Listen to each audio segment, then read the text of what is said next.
Do you want to start with just telling me a little bit about your work and how it's evolved? hmm So I was interested in everybody's associations with coins, and like in this case, euro coins. So maybe you won in the lottery yesterday, somebody else has just not enough money to buy some soup. And as we all know, chances can change in life. You never know. It's like flipping a coin, head or tail.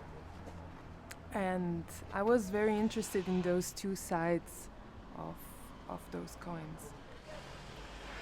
What I like here at Charlie's, it's that the tables have to prove themselves in an environment that's not white space. Because I think that almost everything looks good when it's in a white space, right? But here, it's amongst those other tables. And there's people coming every day, they don't care.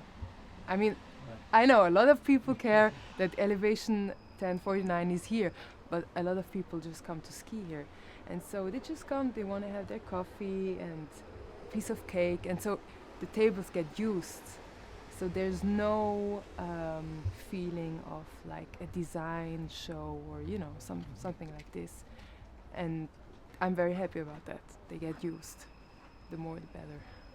Yeah, no, I think it's one of the things I really like about it is, art's about the exchange of ideas, but the tables in Charlie's are in this environment which is all about exchange.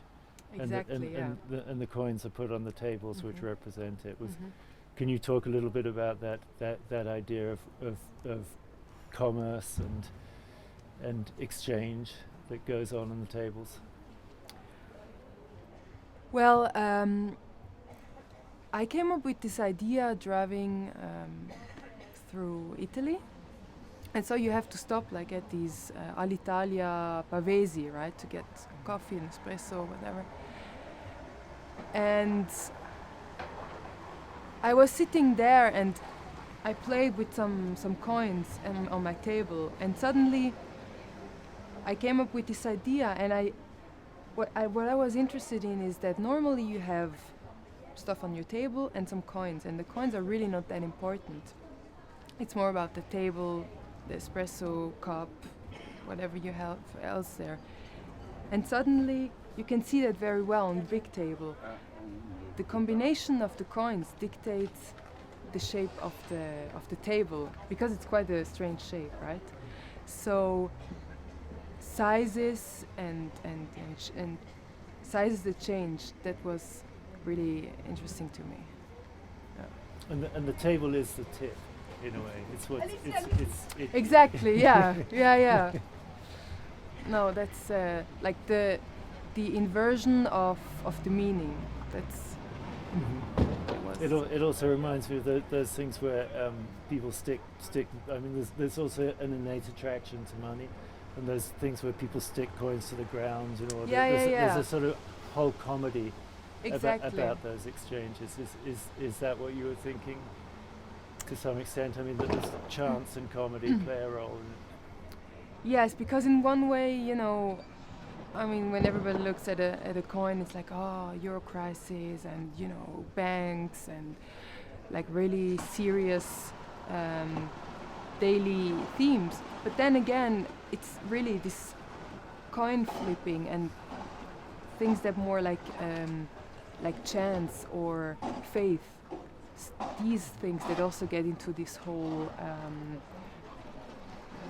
work, things that have more to do with superstition maybe, or just life, one day is like this, next day is like this. They're also what we touch, and whether you think about that in terms of contamination and filthiness, to some people don't want to touch coins because other people have touched them. Other people like the idea of a coin precisely because it's had so many human exchanges.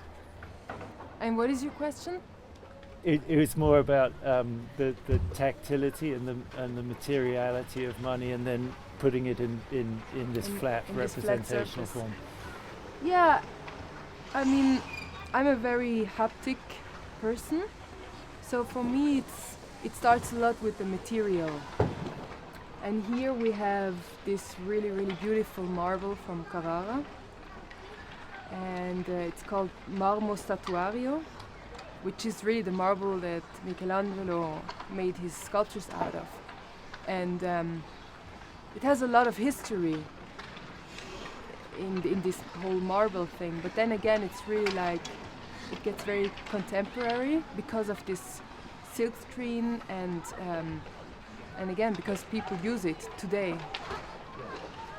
And I mean, if you mean that if they get spoil the tables, I don't care. The more the better, you know. People, I saw like a whole family with little children, and the children were really doing a big mess. And I saw the mud really scrubbing on the table, and I was like, yeah, go on, it's good.